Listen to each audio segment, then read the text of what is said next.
আমি Nalikul ঝিনকা কালীতলার Rahul sound service বলছি রে।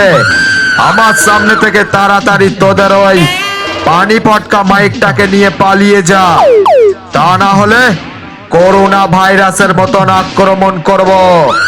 দম আটকে সালা হাট পেল হয়ে যাবে, আর সারা জীবনের মতন অসহায় হয়ে তোরা রাস্তায় রাস্তায় ভিক্ষে করে বেড়াবে, বুঝলে?